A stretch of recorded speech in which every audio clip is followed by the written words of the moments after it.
Hello, everyone. Yeah, 250 grams. It's going to become a thing for us eventually. And some of you might be trying to gear up, or maybe you're just trying to find out what 250 gram flight's like.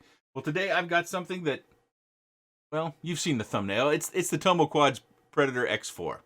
And this thing, I can barely fly it. It is a monster, and it is very sensitive on the throttle. I'm running the RCinPower 1507 3800 kV. This setup has that M2 system where you have to drill out the props. I used an all-in-one flight controller, which is the JHE MCU GF411 Pro, which is a 35 amp ESC all-in-one. My ESC right down there is the Ishii Nano VTX, which does do up to 400 milliwatts via smart audio. Camera is the Foxeer Toothless 2. I did use an FrSky XM Plus. I got a bit of Umma Grip down there, and some random Caddx FPV battery strap I found. Secured my battery lead right down here through this little slot. Our motor-to-motor distance looks like it's probably 160 millimeters, but my calipers don't go out that far. Armed carbon is 3 millimeters and 6.5 millimeters wide. Bottom sandwich plate is 2 millimeters. This other sandwich plate looks 2 millimeters too. Our upright plates for our camera protection are 2 millimeters. And wouldn't you know it, the horizontal plates on the camera pod are also 2 millimeters. Internal mounting space for your flight stack looks like it's 21 millimeters. Keep in mind that little bit that comes down right here. It weighs 149.5 grams. With the all-line 850 milliamp 4S battery, it weighs 246 grams. We are going to be looking at two flights. We're going to be looking at this primary flight, and right away I'm going to be ballooning up. I'm going to be kind of outside of my comfort zone with this, and this actually made me stop and rethink my motor choice, but I wanted to show it to you because I think there's some things that we can take away from our builds, our motor choices. I get asked a lot about motor choices, and sometimes I think I kind of feel baited because I think they've asked multiple people who make YouTube videos and are seeing if things line up, I guess. But so I guess one answer is, can a 1507 or the RCinPower 1507 handle a 4-inch biblade? And I think without a doubt, when you see those punch outs and how short those punch outs are, and I'm getting out of control on those punch outs, I'm not able to hit them. It's flying way too far. Of course, my angle of attack might be off, but I found myself having these sorts of flights time and time again. Just has so much quick throttle response, and the throttle really isn't very linear. It's very low. So is it bad? Well, it depends on what you want. I get that question all the time. Which is best? Which is best depends on what you want. If you want something that will just take off like it's got a rocket shoved up its backside, this setup is great, man. It will take off. I've flown faster in the backyard, but this thing is so sensitive on the throttle. But if you've got a big open space and you like to just give it all the gas, those 1507s were surprisingly responsive on those biblades. Another thing to talk about is the fact that I tried to tune this with Betaflight, and I had all sorts of troubles. You know, I've been tuning with Betaflight or Slingflight or Libre Pilot or whatever, Open Pilot was another one, for 5 years. So while I might not be an expert tuner, I can usually make something fairly flyable. And I just couldn't. It was so super twitchy. And so we're going to see, this is Emu flight, if I didn't say that already. And the flight after this is going to be me just kind of doing the things I do when I'm looking at my tune. I'm pretty much settled on my tune at this point, but it's going to show you what I'm looking for. Maybe you'll see something different, or you'll have a different technique. But for those who maybe haven't really taken on tuning themselves, there may be something you can take from that. It also shows you the very low hover point on the throttle on this. Low teens is my estimation because I'm still kind of moving forward. So if you wanted the true hover point, maybe it's 13, maybe it's 14. So I'm just going to say low teens. But this is definitely a very, very aggressive setup. Could you go with a different motor and get something much more linear and smooth? Sure. All sorts of motors have different sort of throttle curves to them, and I very nearly changed out the motors to try to experience that. There's a point in this flight coming up where I think maybe it's already passed. Excuse the batteries charging. But I think I was thinking I had low battery, and so I was going to land, but then we're going to go for another, 25 seconds or something like that. I think it already passed, but so if you're wondering about that, that's what was going on there. As I thought I was going to land, but the battery recovered. So we're doing all right on battery, and the flight time is actually pretty decent for something that's this aggressive in its performance. Now, if you're looking at the frame, Tomo, he's been a long time frame designer, and he also makes a host of other frames. You definitely need to check out his website. He really was one of the main 3 frame designers for micros. For years, you had to turn to Tomo if you wanted a custom or something different for a micro frame. And for many years, you couldn't really buy micro frames from the major manufacturers. Nobody was doing it. So Tomo was one of those, I would say, 3 frame designers that we could go to. And he's got all sorts of stuff on his site. This will have 5-inch arms become available if you're interested in that. But don't forget, even if you pick up a 4-incher, pick up some extra arms too.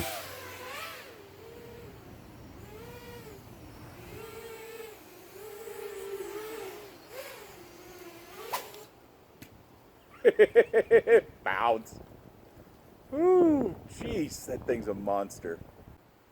Okay, this is the tuning flight, but I want to go back to the whole arm breaking thing. I think the design on these is that the arm will break and save your motor. So if you crash and hit a pole or something like that, the arm will snap. And with 2 bolts, you can replace an arm. So if you have a tendency to crash or thrash, a couple spare arms might be a good idea.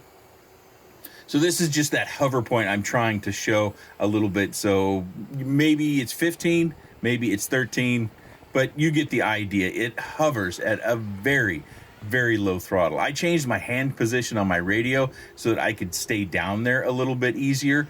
That was something I had to adjust to as well. Doing a few rolls, a few flips, just trying to see if there's any bounce back. The one thing I see of my tune when we get to it is when I do the throttle punch, my nose kind of dips. So I think I need to increase my eye on pitch just a little bit. But otherwise, I thought the tune was pretty decent. At least it's flyable in my backyard for something that's a rocket ship in a relatively small space for 4-inch. And with it coming in just under 250 grams, I thought that had a whole lot of performance. It's not smooth performance, but there is a whole lot of performance in there. I think the setup that I have would be more appropriate for a larger space. But of course, you know, I chose the parts, so I have to bite the bullet and fly it in my space. We do the curves. Sometimes when I go around curves, even at a low speed, I can find if D's too high because I'll hear a little bit of that shudder that you get when you go around curves.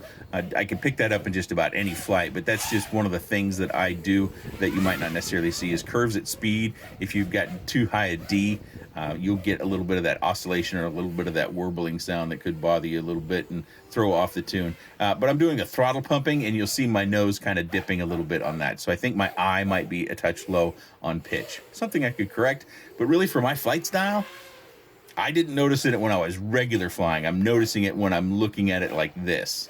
Of course, I'm right-handed, so I'm doing a lot of right-handed rolls. I think I do at some point go left-handed just because, you know, got to go left, got to go right. But I get asked a lot about tuning, and I don't think I have a method where I can verbalize it very well to help people learn how to tune. So I thought this was something that I could show and maybe talk through to give you some ideas of what I'm looking for. Of course, again, this is Emu Flight. I tried the same sort of stuff, same sort of progression with Beta Flight, and I just couldn't get it to where it felt controllable. Emu seemed to come to my rescue, and some people will be a fan of Emu Flight, and some people won't. Some people will say I'm saying it wrong. That's okay. It's, you know, if I'm saying it wrong, it's all right. Don't get too fussed about it. We all know what we're talking about. I should have my Emu shirt on, but unfortunately, I'm not locating it. It must be in the laundry or something. And you know, if you're a fan of Beta Flight, fly what you like to fly. It's what I say all the time. In this particular case, I had to move to Emu Flight.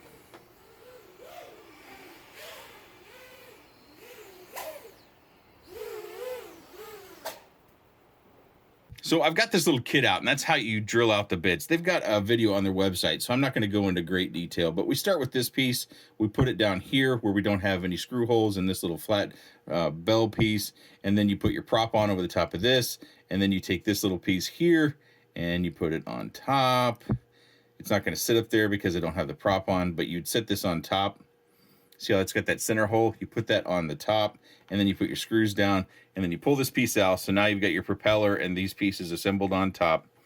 You put your drill bit up through there, and you turn it, and drill it through. I found it worked relatively easy, and I think this method helps you get a true straight hole through it. So I think it's a fairly well-designed kit, but it is one more step because we do not see props with this size hole in the 4-inch category as of yet. There might be something that comes out. If there is something that's out with these M2 holes in it, please let me know. You can see I've got some pretty chewed up props back here. Kind of banged up a little bit from all the flight testing I did and trying to get it tuned. In my experience, it held together very, very well. I don't have any complaints. I actually talked to Tomo about, well, I think when this design came out, as much as I like a slammed quad, there's something about this pod style that I like. I gave away my quads that I had that were motor testing quads. I haven't been really doing a lot of motor testing just because of time. But I like this kind of elevated camera because oftentimes you can still see a bit of the prop in view, but not much of it. It comes out of just the corners, you know, like down here and down here in our FPV view. So you can still see your prop spin. I especially like that on arm. But it stays primarily out of the way. Whereas if it gets real low, then, you know, you get a lot of prop that you tend to either have to go with a wider stance so you get less prop, and then you've got a very wide rather than a true X. I prefer how true X flies, but that's very specific to me. You may like something else. A few things to note here about the assembly or construction. We've got TPU that's used around the standoffs to mount this top camera pod. Of course, it's solid back here on the standoff, so you need to make sure you get your standoff heights right when you put this camera pod on here, otherwise you're disassembling it. And if we look here at the construction on, say, just one arm, like I said, 2 screws, and you can take an arm off. And you don't have to take the flight stack out. I believe there's also an option underneath here. Let me peel back my Umma Grip here. So we have other flight stack options as well. You can see there we got 20 by 20. And let me look at his website. Boy, that really messes up that Umma Grip. It wants to stay down there, doesn't it? The 3D print accessories, if you put those on and you build it like I did, you're going to find it pushes you over that 250 gram limit. The accessories that you can get are mainly the arm protection, but you will find he's got an accessory kit that goes with this that is separate. The base price for the frame, and we're looking at the back side here so you can look at the weave. I've talked about that before. I'm not going to keep hitting that one over the head. Long-time subscribers will know how I feel about the weave. It's not just a feeling. It's... Okay, I'll say it. The weave means nothing.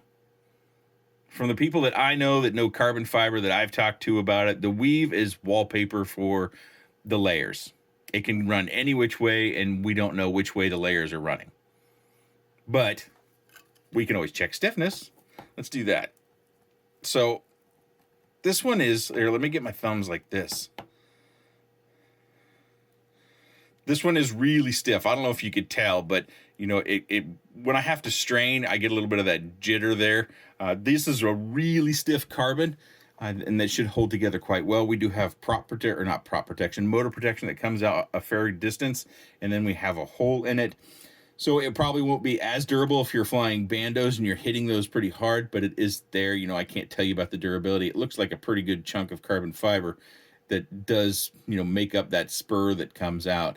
So I'm not terribly concerned that that is lacking, but again, depending upon what, you know, weight and speed you're carrying when you hit whatever object and how the hardness of that object, you may or may not find that that stays right, you know, undamaged. I think I mentioned it in the quick specs, but it is a chamfer. It is a very smooth carbon. It's not greasy or glossy. It is chamfered and smooth. I always like a chamfered frame.